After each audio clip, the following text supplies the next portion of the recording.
السلام علیکم ورحمۃ اللہ وبرکاتہ۔ آج میں آپ کی خدمت میں ان مسائل کو لے کر آیا ہوں کہ کیا ناپاک آدمی عربی کے کتاب کو پڑھ سکتا ہے، مسئلہ مسائل کی کتاب پڑھ سکتا ہے، وظیفہ وغیرہ پڑھ سکتا ہے۔ تو میں آپ کو بتاؤں کہ جس پر غسل واجب ہے، جو ناپاک ہے، اسے چاہیے کہ نہانے میں تاخیر نہ کرے۔ حدیث شریف کے اندر ہے کہ اللہ کے رسول صلی اللہ علیہ وسلم نے ارشاد فرمایا کہ جس گھر میں ناپاک آدمی رہتے ہیں اس میں رحمت کے فرشتے نہیں جاتے، اور اگر اتنی تاخیر کی نہانے میں کہ نماز کا وقت آ گیا تو اب اسے فوراً نہانا فرض ہو جائے گا۔ اگر نہانے میں غسل میں وہ دیر کرتا ہے تو گناہ گار ہے۔ رمضان المبارک میں اگر کوئی رات میں ناپاک ہو جاتا ہے تو اسے چاہیے کہ فجر سے پہلے غسل کر لے۔ اگر فجر سے پہلے غسل نہیں کیا اور ناپاکی کی حالت میں وہ روزہ رکھتا ہے تو روزہ تو ہو جائے گا، لیکن یہ مومن کی شان نہیں کہ ناپاکی کی حالت میں روزہ رکھے۔ کم سے کم اتنا ضرور کر لے کہ فجر سے پہلے ناک میں پانی چڑھا لے اور غرغرہ کر لے، کیونکہ روزے کی حالت میں غرغرہ نہیں ہو سکتا۔ جس کو نہانے کی ضرورت ہے اس کو مسجد میں جانا، طواف کرنا، قرآن مجید چھونا، اگرچہ اس کا سادہ حاشیہ یا جلد ہو، مطلب جہاں تک آیت لکھی ہو اور اس کے علاوہ ایکسٹرا جو کاغذ کی جگہ رہ جاتی ہے تو اس کا بھی چھونا اس پر حرام ہے۔ اسی طرح بے چھوئے دیکھ کر یا زبانی قرآن شریف کی کسی آیت کا لکھنا، آیت کا تعویذ لکھنا، ایسا تعویذ چھونا یا ایسی انگوٹھی چھونا یا پہننا جس پر حروف مقطعات لکھے ہوئے ہوں۔ حروف مقطعات کا مطلب ہوتا ہے بعض سورتوں کے شروع میں الف لام میم حامیم یاسین طہ عین سین قاف لکھا ہوتا ہے، ان حروف کو حروف مقطعات کہتے ہیں۔ تو ناپاک آدمی کا ایسی انگوٹھی کو چھونا یا پہننا جس پر قرآن کی کوئی آیت لکھی ہو یا حروف لکھے ہوئے ہو، حروف مقطعات، تو ناپاک آدمی کے لیے حرام ہے۔ اگر قرآن عظیم جزدان میں ہو تو جزدان پر ہاتھ لگانے میں حرج نہیں ہے۔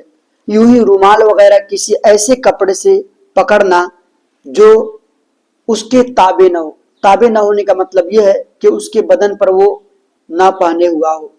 اگر بدن پر پہنے ہوا ہے، جیسے امامہ سے پکڑ لیتا ہے اور وہ امامہ اس کے سر پہ ہے، اسی طرح آستین سے، عورتیں اگر آنچل سے دوپٹہ سے پکڑتی ہیں اور ناپاکی کی حالت ہے تو ان کے لیے حرام ہے۔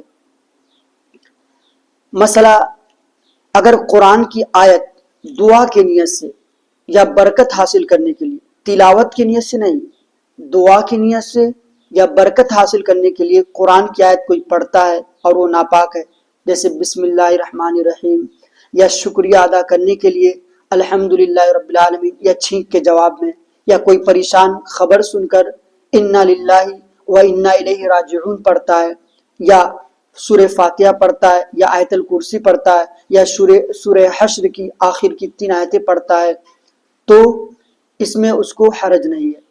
یعنی اگر دعا کے لیے ہو، شفا کے لیے ہو، تبرک یعنی برکت کے لیے ہو، تب تو گناہ گار نہیں ہے، لیکن ناپاک آدمی قرآن کی تلاوت کی نیت سے اگر پڑھتا ہے تو اس کے لیے حرام ہے۔ اسی طرح چاروں کل جو ہے، تو ناپاک آدمی اگر چاہے تو لفظ قل یعنی اس ورڈ کو قل کو چھوڑ کر آگے سے هو اللہ احد یا اعوذ برب الفلق، اعوذ برب الناس وغیرہ پڑھ سکتا ہے، لفظ قل کو چھوڑ کر شفا وغیرہ کے طور پہ۔ لیکن قل کو اگر پڑھتا ہے تو اس کے لیے یہ جائز نہیں ہے، اگرچہ شفا کی کیوں نہ نیت ہو۔ اسی طرح بے وضو کو قرآن مجید یا اس کی کسی آیت کا چھونا، یہ تو ناپاک آدمی کی بات تھی۔ اگر آدمی پاک بھی ہے لیکن اس کا وضو نہیں ہے تو قرآن مجید یا اس کی کسی آیت کا چھونا اس کے لیے حرام ہے۔ ہاں، بے چھوئے زبانی وہ پڑھ سکتا ہے اگر پاک ہے تو۔ ایک مسئلہ یہ ہے کہ روپے وغیرہ پر آیت لکھی ہو تو ناپاک آدمی کا اس روپے کو چھونا حرام ہے۔ ہاں اگر روپے تھیلی کے اندر ہو تو اس تھیلی کو اٹھا سکتا ہے۔ اسی طرح جس برتن پر، جس گلاس پر قرآن شریف کی آیت لکھی ہو، ناپاک آدمی کا اس برتن کو چھونا حرام ہے۔ ایک مسئلہ یہ ہے کہ قرآن شریف کا ترجمہ یعنی میننگ اگر فارسی میں یا اردو یا کسی اور زبان میں ہو تو اس کے بھی چھونے اور پڑھنے میں قرآن مجید کا ہی حکم لگے گا۔ مطلب جیسے ناپاک آدمی قرآن شریف کی تلاوت نہیں کر سکتا ہے، چاہے دیکھ کر ہو چاہے زبانی ہو، بغیر چھوئے بھی قرآن شریف کی تلاوت ناپاک آدمی نہیں کر سکتا، اسی طرح قرآن شریف کا ترجمہ، اس کا میننگ اگر اردو میں ہو، ہندی میں ہو، انگلش میں ہو تو اس کا بھی پڑھنا چھونا ناپاک آدمی کے لیے حرام ہے۔ ناپاک آدمی اگر مسئلہ مسائل کی کتاب، تفسیر کی کتاب، حدیث کی کتابوں کو اگر چھوتا ہے تو حرام تو نہیں ہے مگر اس کے لیے یہ مکروہ ہے۔ ہاں اگر کسی رومال سے الگ سے کوئی کپڑا ہے تو اس سے چھو سکتا ہے۔ ناپاک آدمی کے لیے توریت، زبور، انجیل کا پڑھنا مکروہ ہے۔ اگر ناپاک آدمی درود شریف پڑھتا ہے، اسی طرح دعا کرتا ہے، کوئی وظیفہ پڑھتا ہے تو کیا یہ اس کے لیے جائز ہے؟ تو ہاں، ناپاک آدمی درود شریف، وظیفہ اور کچھ پڑھ سکتا ہے، لیکن اس کے لیے بہتر ہے کہ وہ وضو یا کلی کر لے۔ ناپاک آدمی اذان کا جواب بھی دے سکتا ہے۔ قرآن شریف اگر اتنا پرانا ہو گیا ہے، پھٹ گیا ہے، تو اسے چاہیے کہ کفنا کر، قبر کھود کر، لحد بنا کر اسے ایسی جگہ دفنا دے جہاں کسی کا پاؤں نہ پڑے۔ اب ایک مسئلہ آخر میں یہ بیان کر دوں کہ قرآن مجید کے اوپر کیا حدیث کی کتاب رکھی جا سکتی ہے؟